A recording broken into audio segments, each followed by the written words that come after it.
এই দুনিয়ায় ভাইরেও ভাই স্পেস দেয় না ক্ষমতার মোহে। আপনি পারলে ইতিহাসে নিজের অংশ করে নিবেন, অথবা আপনার এক পয়সাও দাম থাকবে না, কেউ আপনারা করে দিবে না। যতদিন না পর্যন্ত সেই ক্যাপাসিটি, সেই ক্যাপাবিলিটি আপনার তৈরি না হবে যে আপনার কাছে যেন মানুষ এসে বলে যে ভাই এইখানে তো আমারও স্টেক আছে, আপনি আমাকে দিচ্ছেন কেন, সেইটা না হওয়া পর্যন্ত আপনারা কেউ স্টেক দিবে না। তো এই যে আপনি এই কথাগুলো কাকে বলছেন? এর মানে আন্দোলন করবার সময় তো আপনি কাউকে জিজ্ঞেস করা লাগে নাই। আপনি ৭০ জন শহীদ হওয়ার সময় তো কারণ ভাই আমি কি শহীদ হইতে পারবো, ভাই আমি কি রাস্তায় নামতে পারবো, আপনি কি কাউকে জিজ্ঞেস করছেন? তা আপনি যেহেতু কাউকে জিজ্ঞেস না করে শহীদ হইতে পারছেন, আপনি কাউকে জিজ্ঞেস না করে আন্দোলন করতে পারছেন, এর মানে ওই যোগ্যতাটা, ওই দেশপ্রেমটা ছিল। এখন এই শহীদকে, এই আন্দোলনকে কিভাবে আপনি মূলধারায় রাষ্ট্রের মধ্যে স্টেক নেবেন, এইটা আপনারা কেউ করে দিবে না।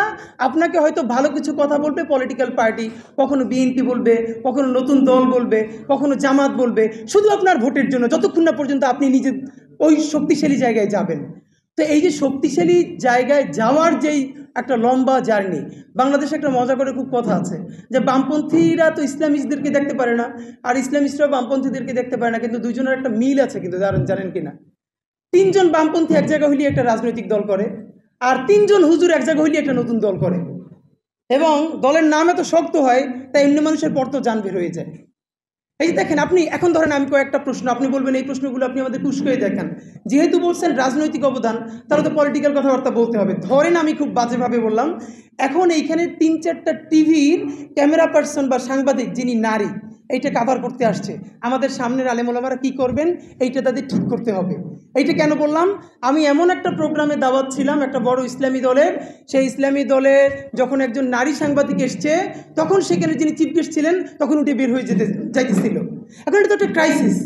একদিকে তার পর্দার এই বিধান আছে, অন্যদিকে আপনি তো মিডিয়ায় বলে দিতে পারবেন না যে আপনার পুরুষ সাংবাদিকই পাঠাইতে হবে, সেটা তার ফ্রিডম, তাকে দিতে হবে।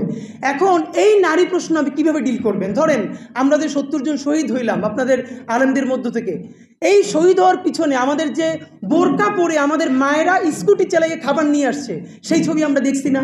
জাহাঙ্গীরনগর বিশ্ববিদ্যালয়ে যেই ফ্রেমিং ভেঙে একটা টি শার্ট আর জিন্স পরা একটা মেয়ে, তার পাশে আর একটা মেয়ে পুরো মুখ ঢাকা বোরকা পরা, দুজনে হাত ধরে লাঠি নিয়ে বের হয়েছে হল থেকে। অভূতপূর্ব দৃশ্য বাংলাদেশে। তো এইটাকে আপনি কিভাবে এই ফ্রেমিংটা করবেন? সুতরাং এই যে আমাদের নারীরা যারা আমরা আন্দোলনে যাওয়ার আগে আমাদের খাবার তৈরি করে দিল, রাস্তায় রাস্তায় আমাদের জন্য বোরকা পরে খাবার নিয়ে আসলো, সেই নারীরাও কি আজকে এই প্রোগ্রামে আছেন? তাহলে রাজনীতি কি শুধু পুরুষের রাজনীতি?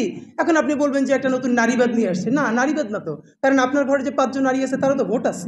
আপনি দাঁড়াইলে আপনারে ভোট দেওয়ার ক্যাপাসিটি আপনার ঘরের নারীর কি আছে? মানে আপনার ভোট, আপনার ব্যালট পড়ে আপনার ভোট দিবে, অন্য ১০ জন নারীরে গিয়ে কনভিন্স করবে পর্দার সাথে, সেই ক্যাপাসিটি আমাদের নারীদের কি আছে? এই কথা বললে তো আপনারা রাগ করেন। তো যদি রাগই করেন তাহলে আবার রাজনৈতিক অবদানের কথা বলবেন, সবই আমরা লিওয়াজ হিল্লা করবো। এই যে জীবন দিছি আল্লাহ সন্তুষ্টির জন্য, এখন আবার আল্লাহ সন্তুষ্টির জন্য মাদ্রাসা চালাইতে থাকবো। এবং এত ভালো কথা বলে লাভ নাই। আপনার মানে এটা বলছি না, বাংলাদেশের যেরকম বাংলায় ২৪-এর জন্য জান দিয়ে আলেমও আছে, বাট যারা কওমি জননী উপাধি দিছে তারাও তো আলেমই। এখন বলবেন ওলামায়ে সু, তারাও তো মূলধারার আলেমই ছিল। গোপালগঞ্জ থেকে বাসকে বাস ভৈরে এসে বাইতুল মোকাররম রক্তাক্ত করলো কিছুদিন আগে কারা? সব থেকে বড় বলি, নাম ধরে বলবো না, আপনারা যারা আরো বড় আলেম আছেন তারা তো জানবেন।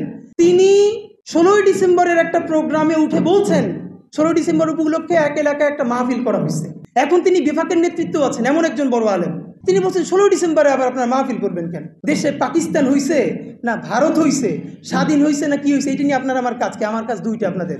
এক হইল ঠিকমতো ইমামতিটা করতে পারতেছেন কিনা, মাদ্রাসা চালাইতে পারতেছেন কিনা, আর ঠিকঠাক মতো দেওবন্দে পড়তে যাইতে পারতেছেন কিনা। এটা তো আলেমদের মধ্য থেকেই বলছে। এই যে বৃহত্তর একটা জনগোষ্ঠীকে অ্যাপলিটিক্যাল করে রাখা কারা করেছে? আলেমরাই তো করেছে। হ্যাঁ, এই আলেমদের বিরুদ্ধে যারা দাঁড়িয়েছে, যারা শহীদ হয়েছে, তারাও তো আলেমই নিশ্চয়ই। এখন আমি এই কথাগুলো কেন বলি? আমি তো জানি এই প্রোগ্রাম শেষে আপনাকে কেউ না কেউ প্রশ্ন করবে, আপনারা নারী মিডিয়ার কিছু হবে না দেখবেন, তবুও মিডিয়া নিউজ হয়ে যাবে অমুক অনুষ্ঠানে নারী সাংবাদিককে হেনস্থা হয় না আপনাদেরকে নিয়ে। তো এই প্রস্তুতি তো আপনার নিতে হবে। যদি নারী সাংবাদিক অ্যালাউড থাকে, কেন ১০ জন বোরকা পরা আমার বোন, আমার মায়েরা তাহলে এখানে থাকতে পারবেন কিনা? তাহলে এটা বলে দিতে হবে আমরা রাজনীতি করবো কিন্তু নারীদেরকে ছাড়া, মানে করবো কিন্তু রাগঢাক করে বলবো না। এইটা তো আসলে ভালো সুন্দর জিনিস না। তো আমি আপনাদেরকে ধরেন আরও যদি বাজে কথা বলি, বাংলাদেশে যতগুলো মাদ্রাসা, বড় মাদ্রাসা, অতগুলো রাজনৈতিক দল, বা এই যে মাদ্রাসার মধ্যে যে ছাত্ররা আবাসিকে থাকে, একমাত্র তার একাডেমিক টেক্সটের বাইরে ১ পৃষ্ঠা ভিন্ন বই পড়বার সুযোগ তো আছে। সাপাং সাপাং করে তারা পিটেই আসেন, আপনি এই সেখানে রাজনৈতিক অধিকারের কথা বলেন। মাইন্ড কইরেন না, আমি নিজে বলি। এই যে চৌধুরীপাড়া যে বড় মাদ্রাসা, এইটার পাশের ঘটনা বলে আমি শেষ করি। আমার আপনার সারাদিন গালিগালাজ করলেও লাভ নাই, কারণ আমি আপনাদের পক্ষ বলি আপনাদের ভোট পাওয়ার জন্য না, ইনসাফের লড়াইয়ের জন্য। কারণ আপনার মাজলুম, যতদিন আপনি জালেম না হয়ে উঠবেন, আপনার পক্ষে কথা বলা আমার নৈতিকতা এবং আমার যে আল্লাহ, সেই আল্লাহ প্রদত্ত আমার প্রতি আমি ওয়াজিব মনে করি।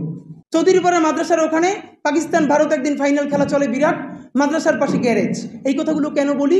আপনি রাজনীতিবিদ হবেন, রাষ্ট্র নির্মাণ করবেন, আরে আলেমদের কি বাংলাদেশে মাদ্রাসা ছাত্রের কোনো দেশ আছে? তারপর বলবেন রাষ্ট্র, সেই রাষ্ট্রের সিভিল মানে নাগরিক হয়ে ওঠা তো আরও পরের প্রশ্ন। সেইখানে রিক্সার একটা বড় গ্যারেজ, আমরা বন্ধুরা মিলে ক্রিকেটের ফাইনাল ম্যাচটা দেখতেছি ভারত পাকিস্তান। স্বাভাবিকভাবেই কওমি মাদ্রাসার ছেলেরা ওরা অনেকে 20-30 জন ওইখানে আসছে, এসে খেলা দেখতেছে। তো আমরা তো বুঝি একটা মাদ্রাসার নিয়ম কানুন থাকে, তার মধ্যে তো এরভাবে খেলা দেখতে যাওয়া যায় না। এরপরে দুজন ওস্তাদ সেখানে গেছেন যে তাদেরকে এখন ধরে সেখান থেকে নিয়ে আসবে, কোনো সমস্যা নেই। কিন্তু দেখেন, এটুকুন সম্মান যদি আপনি আপনার ছাত্রকে দিতে না পারেন, আপনার মাদ্রাসার বাহিরে এখনো আপনাদের ছাত্ররা যে বাইরে রাখে না, এটা আপনাদের প্রতি করুণা করে, করুণা। এখন যে জেনারেশন তৈরি হয়েছে, কয়দিন পর সেই সম্মানটা আপনি পাবেন না। আপনার বাপে আপনার মাদ্রাসায় ভর্তির সময় বইলে দিয়ে যেত, হুজুর খালি হাড্ডি গুড্ডি চাই, আর কিছু চাই না। আর এখনকার বাপেরা একটা পিটান দিলে গিয়ে থানায় মামলা করে। যুগ বদলাইছে, যুগের সাথে যদি আমরা নিজেরা না বদলাই, আমরা অপাঙ্ক্তেয় হয়ে যাব। যেটা বাজে হলো, কমপক্ষে 200 মানুষ সেই গ্যারেজে আমরা খেলা দেখি। 2 জন উস্তাদ গুরু গম্ভীরভাবে আসলেন, সোজা মাদ্রাসার ছাত্রগুলোর লাইন দেওয়া হলো 200 মানুষের সামনে। এরপর গেট থেকে একজনকে বের করতেছে, আর একজনকে 2টা কইরে বেতের বাড়ি মারতেছে। অদ্ভুত। 5টা করার পরে আমি গিয়ে রুইখে দিলাম, প্রচণ্ডভাবে ঝগড়া করলাম 2 জন আলেমের সাথে। আমি বললাম, আপনাদেরকে আল্লাহ দুনিয়া এবং আখিরাতে কোনো সম্মান দেয় না, এই জন্য মানুষকে সম্মান দেওয়া শিখেন নাই। খালি মানুষেরটা খান, নিজের পয়সা জীবনে খান না, সেই শক্তি দিয়ে পোলাবান্ডে পিটাইতেছেন। ওরে নিয়ে আপনার আইন তো, ওরে নিয়ে পিটান, ঝুলান, বাপমারি ডাইরেক্টলি পাঠান। কিন্তু এইখানে যে আরও 200 মানুষ আছে, এই 200 মানুষের সামনে জোরে আপনি পিটাইতেছেন। এই 200 মানুষ জীবনে, এই ছাত্রগুলোর জীবনে রাস্তায় দেখলে সালাম দিবে, সম্মান করবে? ওর কোনো নাগরিক মর্যাদা দূরের কথা, কোনো মানবিক মর্যাদা থাকবে? ও তো রাস্তা দিয়ে হাইটে যাওয়ার সময় হুজুর খাই খাজুর এগুলো করেই তোরে চেতাইবে। ওই যে তারেক মাসুদের মাটির ময়না সিনেমায় আপনাদের মনে আছে যে একটা ছেলে মাদ্রাসার, ও বলতেছে মাদ্রাসা যখন ভর্তি হয়েছে, ওর নাম আনোয়ার, ওরে বলতেছে আনোয়ার জানোয়ার। এই আনোয়ার জানোয়ার এটা তো এমনি আসে নাই, এটা বুঝতে পারতে হবে। সুতরাং আপনি আপনার ছাত্রের মানুষের সামনে ফালাই পিটাইতেছেন, জনমের পিটান। আপনারাও তো হাসিনা শাপলা চত্বরে ফালাই জনমের পিটান পিটাবে, কিন্তু পক্ষে বলার লোক পাবেন না। কোত্থেকে আসছে এই চিন্তা একবার করছেন? সম্মান করতে শিখতে হবে প্রত্যেকটা ছেলেকে। আপনি বলতে পারতে হবে, ওরে আপনি লিল্লে বোর্ডিং খাওয়ান মনে করেন, আরে আপনিও তো সেই লিল্লে বোর্ডিং এর খাবার খান। যেই বাচ্চারা আপনি পিটান, এইটা মনে করি যে ওর বাপ মা লিল্লে বোর্ডিং 1 টাকা দেয় না, আমরা মাদ্রাসায় টাকা দিয়ে খাওয়াই, সুতরাং শাসন করবো না। ওরে বাবা, আপনি যে এইখানে মোহতামিমগিরি করেন, আপনিও তো মানুষের টাকাই খান, আপনি কার টাকা খান? যেই টাকা ও খায় সেই টাকা আপনিও খান, বরং যেই গরু আসে তার রানটা আপনি খান আর মাথার মাংস উড়ে দেন। এই কথার প্রশ্নের সমাধান করতে হবে। নতুন বাংলাদেশে কওমি মাদ্রাসার ছাত্ররা আগে শুধু থেকে ছাত্র বলতে পারতে হবে, মানবিক অধিকার দিতে পারতে হবে। এই সম্মান যদি আমরা আমাদের সন্তানদেরকে দিতে না শিখি, বাইরের মানুষের সম্মান তো দূরের কথা, আমরাই কোনোদিন সম্মান পাবো না।